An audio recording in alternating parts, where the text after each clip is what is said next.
Bismillahirrahmanirrahim. Assalamualaikum warahmatullahi wabarakatuh. Alhamdulillahi rabbil alamin. Alhamdulillahilladzi bini'matihi tatimmus salihat. Wa bifadlihi wa rahmatihi tunzilus sakinah wa tatma'innul qulub. Ashhadu an la ilaha illallah wahdahu la syarikalah al-malikul haqqul mubin. وأشهد أن سيدنا محمدًا عبده ورسوله المبعوث رحمة للعالمين.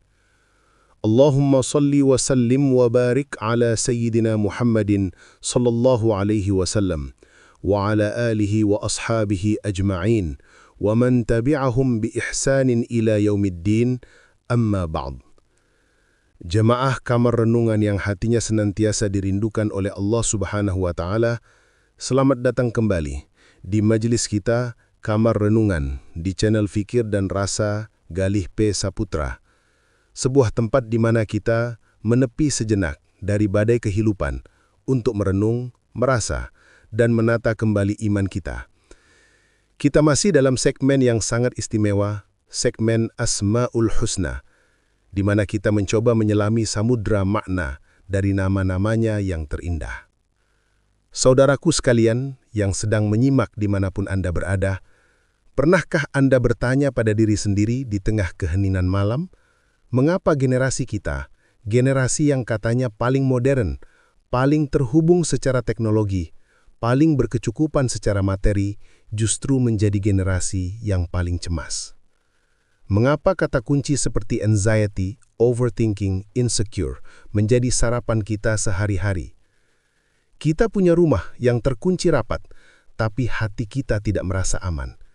Kita punya saldo di rekening bank, tapi kita ketakutan akan masa depan. Kita punya jabatan, tapi kita gundah gulana, takut kehilangan. Kita punya pasangan, tapi kita insecure dengan hubungan itu. Di dalam keluarga, seorang ayah yang cemas akan rizki, melampiaskan kecemasannya dengan amarah di rumah. Seorang ibu yang insecure dengan pencapaian orang lain di media sosial, menekan anaknya habis-habisan di luar batas kemampuannya. Keluarga yang seharusnya menjadi sakinah, menjadi sumber ketenangan, justru menjadi sumber ketegangan baru. Kenapa? Fenomena ini, saudaraku, adalah crisis of security, krisis rasa aman. Kita merasakan kegundahan hati yang kronis, padahal secara materi kita mungkin tidak kekurangan. Jika Anda merasakan ini, jika kita semua merasakan keresahan kolektif ini, ketahuilah ini bukan karena dunia kita kurang. Ini karena kita lupa pada sumber keamanan yang sejati. Malam ini, kita tidak sedang mencari solusi pada motivator. Kita tidak sedang mencari jawaban pada filsuf. Kita akan mengetuk pintu langit, memohon agar dia mengenalkan dirinya. Dialah Asma'ul Husna yang keenam atau ketujuh dalam riwayat lain, Al-Mu'min, zat yang maha memberikan keamanan. Mari kita bedah, saudaraku. Fenomena keresahan dan kegundahan hati ini adalah epidemi zaman modern. Kita mencari rasa aman pada hal-hal yang tidak aman. Kita mencari keamanan pada harta, padahal harta itu fluktuatif. Hari ini ada, besok bisa hilang karena inflasi, musibah, atau penipuan. Kita mencari keamanan pada jabatan, padahal jabatan itu titipan. Hari ini dipuja, besok bisa dilengsarkan. Kita mencari keamanan pada manusia, pasangan, atasan, teman. Padahal manusia itu makhluk, hatinya berbolak-balik. Hari ini cinta, besok bisa benci. Kita telah melakukan syirik khafi, syirik yang tersembunyi dalam urusan rasa aman. Kita menyandarkan ketenangan kita pada selain Allah. Maka apa yang kita dapat? Khauf, ketakutan, cemas, gundah. Kita lupa bahwa satu-satunya zat yang namanya Al-Mu'min, sang pemberi keamanan, adalah Allah. Kita mencari aman pada selain Al-Mu'min. Ini adalah sebuah ironi yang tragis. Ibadah kita, sholat kita, puasa kita, jika itu belum mendatangkan rasa aman di hati, jika setelah sholat kita masih cemas luar biasa akan dunia, maka ada yang salah dalam koneksi kita dengan Al-Mu'min. Bagaimana Al-Quran dan Sunnah memberikan kita vaksin ketenangan ini? Mari kita buka kitabullah Al-Quran. Allah Subhanahu wa Ta'ala mengenalkan namanya Al-Mu'min ini dalam sebuah rangkaian ayat yang sangat agung, yaitu di akhir surat Al-Hasyr ayat 23. A'udzu billahi minasyaitonir rajim. Huwallahu alladzi la ilaha illa huwal malikul quddusus salamul mu'minul muhaiminul azizul jabbarul mutakabbir. Subhanallahi amma yusyrikun. Quran surah Al-Hasyr ayat 23. Artinya, dialah Allah yang tidak ada Tuhan selain Dia, Raja yang maha suci, yang maha sejahtera, As-Salam, yang maha memberikan keamanan, Al-Mu'min, yang maha memelihara, yang maha perkasa, yang maha kuasa, yang memiliki segala keagungan, maha suci Allah dari apa yang mereka persekutukan. Mari kita berhenti sejenak pada dua nama ini, As-Salam lalu Al-Mu'min. Dalam ilmu balaghah, retorika Arab, tertib atau urutan penyebutan nama ini memiliki makna yang sangat dalam. Mengapa As-Salam yang maha sejahtera atau damai disebut sebelum Al-Mu'min? Para ulama seperti Imam Al-Ghazali dalam Al-Maqsad Al-Asna menjelaskan, As-Salam adalah zatnya. Zat Allah itu salam, selamat dari segala aib, cacat, dan kekurangan. Ketenangan dan kedamaian adalah esensi dari zatnya. Al-Mu'min adalah perbuatannya, fi'ilnya, kepada makhluk.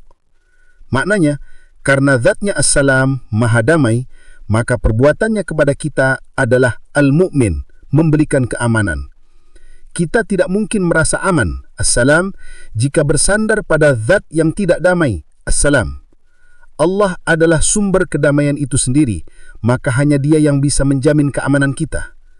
Sekarang, mari kita kaji kata Al-Mu'min itu sendiri. Dari sisi ilmu sharaf, morfologi Arab, kata ini adalah isim fa'il, partisip aktif atau pelaku. Ia berasal dari akar kata AMN, alif, mim, nun, yang artinya aman, percaya. Kata ini kemudian masuk ke wazan, pola, af'ala yuf'ilu imanan, amana yu'minu imanan. Dalam sharaf, wazan af'ala, bentuk keempat, sering memiliki makna kausatif atau membuat jadi, atau muta'addi, membuat sesuatu terjadi pada objek. Jadi, amanah, alif mim alif nun, bukan hanya berarti percaya, tapi ia berarti memberikan aman, rasa aman. Maka Al-Mu'min artinya adalah zat yang memberikan rasa aman kepada hamba-hambanya. Rasa aman dari apa? Rasa aman dari kezaliman. Allah tidak akan menzalimi hambanya. Rasa aman dari kebangkrutan. Allah menjamin rizki. Rasa aman dari kesia-siaan. Allah menjamin balasan amal. Rasa aman dari ancaman. Allah adalah Al-Muhaimin, sang penjaga. Nama Al-Mu'min ini juga punya makna yang kedua yang sangat penting, yaitu zat yang maha membenarkan atau menepati janji. Dari mana akar kecemasan kita? Dari keraguan. Kita ragu, benar enggak Allah akan tolong saya? Kita ragu, benar enggak janji Allah tentang rezeki itu? Kita ragu, benar enggak kalau saya tinggalkan yang haram, Allah akan ganti yang lebih baik? Keraguan itu adalah lawan dari keamanan. Maka Allah mengenalkan dirinya sebagai Al-Mu'min. Aku adalah zat yang membenarkan janjiku. Aku yang membenarkan para rasulku dengan mukjizat. Apa yang aku janjikan, pasti akan aku tepati. Sekarang, mari kita lihat ayat lain yang menjadi jantung dari solusi atas kegundahan kita. Ayat ini sangat terkenal. Mari kita lihat asbabun nuzulnya, yaitu Quran Surah Quraisy ayat 1-4. Li'ilafi Quraisy ilafihim rihlatash syita'i wash-shaif falya'budu rabb hadzal bait alladzi at'amahum min ju'in wa amanahum min khauf. Saudaraku, asbabun nuzul, sebab turunnya surah ini, adalah teguran sekaligus pengingat dari Allah untuk suku Quraisy. Siapa suku Quraisy? Mereka adalah penguasa Mekah. Mereka adalah suku yang paling dihormati di seluruh jazirah Arab karena mereka adalah penjaga Ka'bah. Karena status mereka sebagai penjaga rumah Allah, mereka mendapatkan dua privilege atau keistimewaan yang tidak dimiliki suku lain. Yang pertama, keamanan ekonomi. Ila fihim rihlatas syita'i was-saif. Perjalanan dagang musim dingin ke Yaman, musim panas ke Syam. Perjalanan mereka aman, tidak ada yang berani merampok karena mereka keluarga Allah. Hasilnya, at'amahum min ju'in. Allah beri mereka makan dari kelaparan. Mereka makmur. Yang kedua, keamanan sosial atau fisik. Karena mereka penjaga Ka'bah, Mekah menjadi tanah haram, yaitu tanah suci yang aman. Suku lain berperang di luar sana, tapi di Mekah mereka aman. Hasilnya, amanahum min khauf. Allah amankan mereka dari rasa takut. Mereka punya segalanya. Harta, ekonomi ada, jabatan, status sosial ada. Tapi apa yang terjadi? Mereka lupa siapa yang memberi itu semua. Mereka menyembah berhala, Lata, Uzza, Manat. Mereka menyandarkan keamanan mereka pada status mereka sebagai Quraisy, bukan pada Allah yang memberi status itu. Maka Allah tegur mereka. Hei Quraisy, kalian aman dan kenyang itu bukan karena berhala kalian, bukan karena kehebatan kalian, tapi karena Aku, Rabb hadzal bait, Tuhan pemilik rumah ini. Akulah alladzi amanahum min khauf, yang mengamankan mereka dari rasa takut. Saudaraku, ganti kata Quraisy dengan kita. Kita adalah Quraisy modern. Kita sibuk mengejar lihlatas syita'i was-saif. Perjalanan bisnis kita, karir kita. Kita sibuk mengumpulkan at'amahum. Gaji, bonus, aset, agar tidak ju' atau lapar atau miskin. Kita sibuk membangun benteng, rumah mewah, asuransi, dana darurat, agar amanahum min khauf, agar aman dari rasa takut. Kita lupa pada falya'budu, kita lupa menyembah Rabb hadzal bait. Kita lupa bahwa yang memberi kita gaji, yang memberi kita kesehatan, yang memberi kita rasa aman saat tidur di malam hari itu bukan atasan kita, bukan asuransi kita, tapi al-mu'min. Inilah akar masalah kegundahan kita. Kita merasa aman karena harta dan jabatan, persis seperti suku Quraisy merasa aman karena status mereka sebagai Quraisy. Ketika kita menyandarkan rasa aman pada selain Allah, maka Allah akan biarkan kita cemas oleh hal-hal itu. Allah akan buat kita cemas oleh harta kita, takut hilang.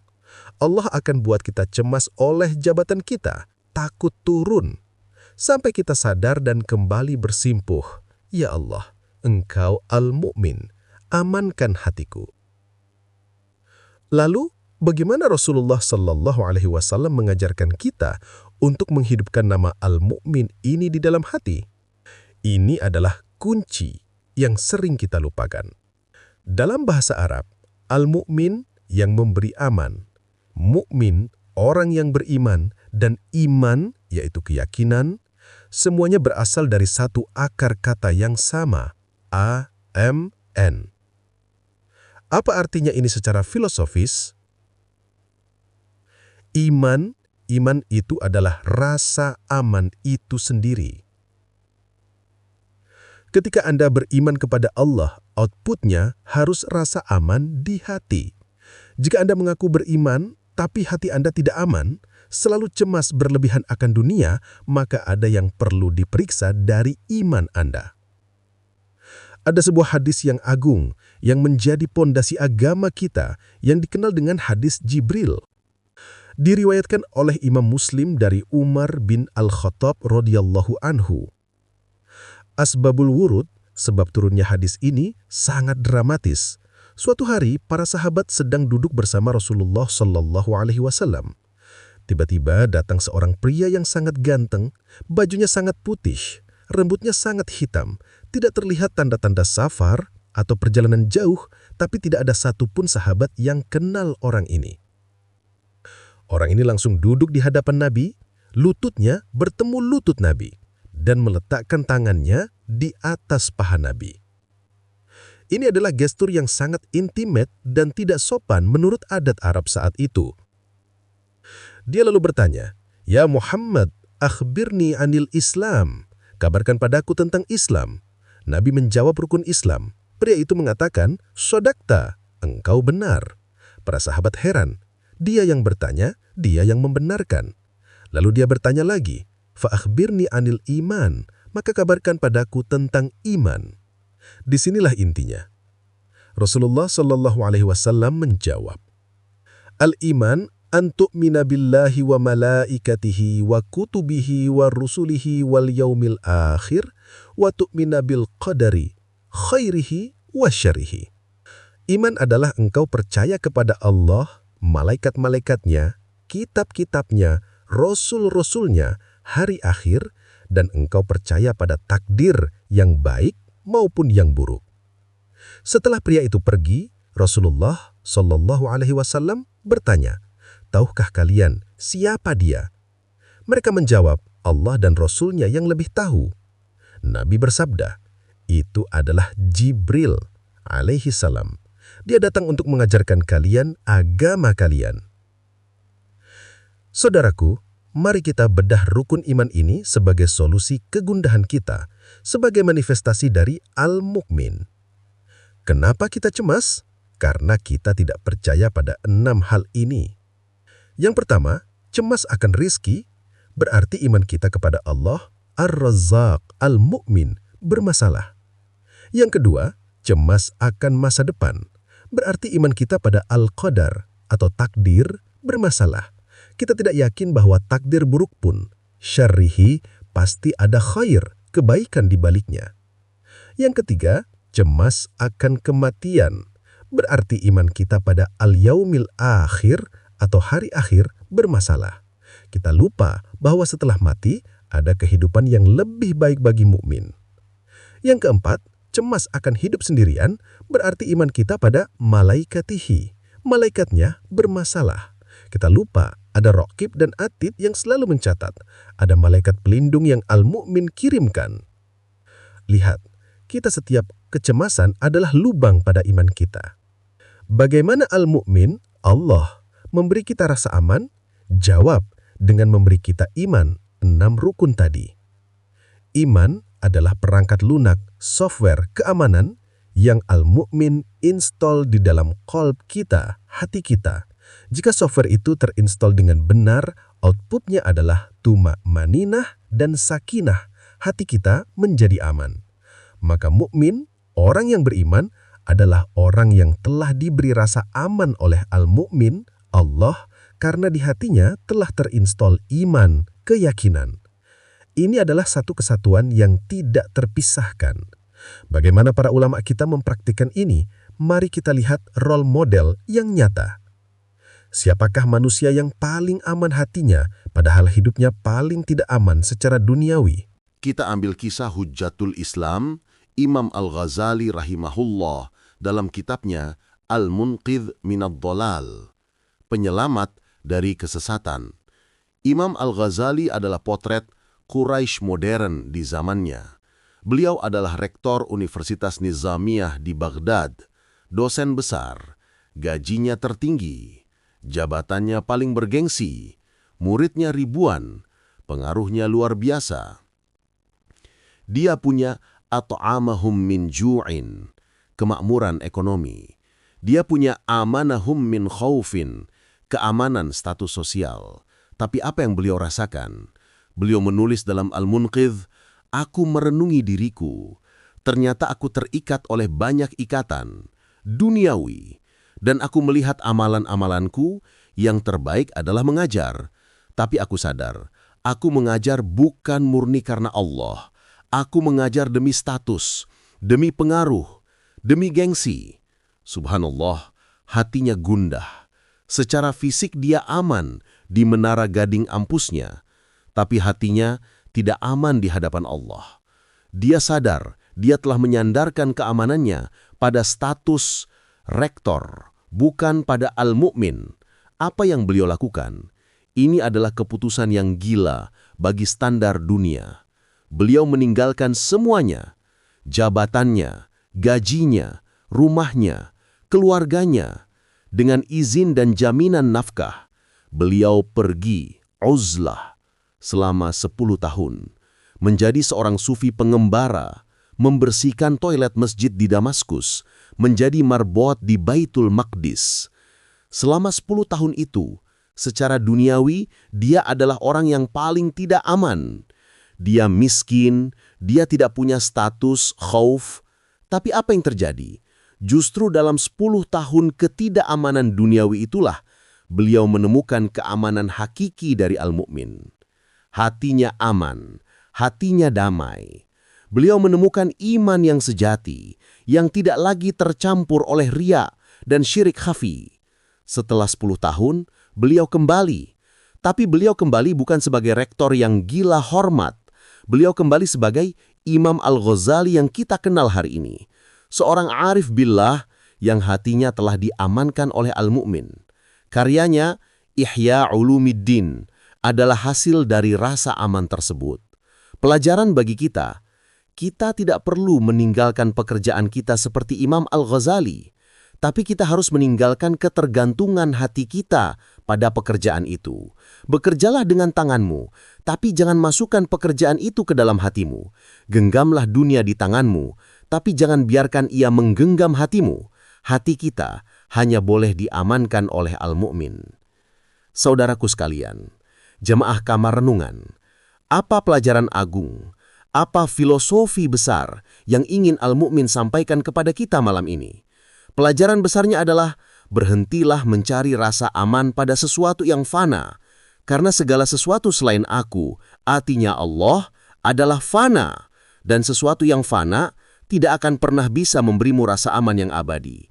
Kita gundah karena kita salah alamat, kita mengetuk pintu yang salah, kita cemas akan rizki, kita curhat ke atasan, kita mengemis ke klien, kita lupa mengetuk pintu Ar-Razzaq di sepertiga malam. Kita cemas akan keluarga, kita marah-marah, kita lupa mengetuk pintu Al-Wadud, Maha Pengasih, agar hati keluarga kita dilembutkan. Kita insecure, kita mencari validasi di media sosial. Kita lupa bahwa satu-satunya validasi yang penting adalah dari al-mu'min. Solusi konkretnya untuk kita di zaman ini, 1. Tashihul iman, koreksi iman. Lihat kembali rukun iman kita. Jika kita masih cemas akan takdir, berarti iman kita pada qadar perlu diservis. Bagaimana caranya? Ta'lim, belajar, datangi majelis ilmu. 2. Luzumuz dzikr, konsisten berzikir. Allah al-mu'min sendiri yang memberi jaminan keamanan. Di mana? Quran surah Ar-Ra'd ayat 28.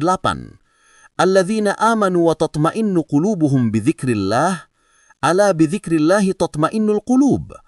Orang-orang yang beriman, lihat kata amanu muncul lagi, dan hati mereka menjadi tentram dengan mengingat Allah. Ingatlah, hanya dengan mengingat Allah, hati menjadi tentram. Zikir adalah koneksi langsung, direct line, kita kepada al-mu'min. Hati yang cemas adalah hati yang lupa zikir. 3. At-tawakkul 'alal mu'min, bersandar hanya kepada al-mu'min. Tawakal itu bukan pasrah pasif. Tawakal itu puncak ikhtiar. Lakukan ikhtiar terbaikmu untuk keluargamu, untuk pekerjaanmu, setelah engkau kunci pintumu, setelah engkau bekerja sebaik mungkin. Maka lepaskan hasilnya, serahkan urusan keamanan hasilnya kepada al-mu'min. Ya Allah, aku sudah ikhtiar, kini engkau yang mengamankan rumahku, anakku dan hatiku. Disitulah letak kedamaian yang tidak bisa dibeli. Maka, saudaraku, di akhir perenungan kita di kamar renungan ini, mari kita ambil waktu sejenak untuk muhasabah. Tanyalah pada diri kita yang paling dalam. Selama ini rasa aman saya bersandar pada siapa? Apakah saya merasa aman karena saldo ATM saya? Apakah saya merasa aman karena follower saya banyak? Apakah saya merasa aman karena saya punya backingan orang kuat? Atau apakah saya sudah benar-benar merasa aman karena saya punya al-mu'min? Ketika masalah datang, ketika kecemasan melanda, kemana HP, hati, dan pikiran kita pertama kali tersambung? Apakah ke nomor manusia? Atau ke sajadah kita untuk tersambung dengan al-mu'min? Ya Allah, ya mu'min, Engkaulah zat yang maha memberi keamanan. Kami adalah hamba-hambamu yang gundah. Hati kami penuh khauf, ketakutan akan duniamu. kami takut miskin, kami takut sakit, kami takut sendirian, kami takut tidak diakui. Malam ini kami datang bersimpuh. Ya mukmin, aminna min khauf. Wahai zat pemberi keamanan, amankan kami dari rasa takut. Tanamkan di hati kami iman yang kokoh, yang membuat kami aman menghadapi badai kehidupan. Jadikan hati kami tenang dengan zikirmu. Sandarkanlah hati kami hanya kepadamu, bukan kepada makhlukmu. Allahumma inna nas'alukal huda, wat-tuqa, wal-afafa wal-ghina. Rabbana atina fid dunya hasanah, wa fil akhirati hasanah, wa qina adzaban nar. Walhamdulillahi rabbil alamin. Saya pamit undur diri. Semoga Allah Subhanahu wa Ta'ala mengamankan hati kita semua. Wassalamualaikum warahmatullahi wabarakatuh.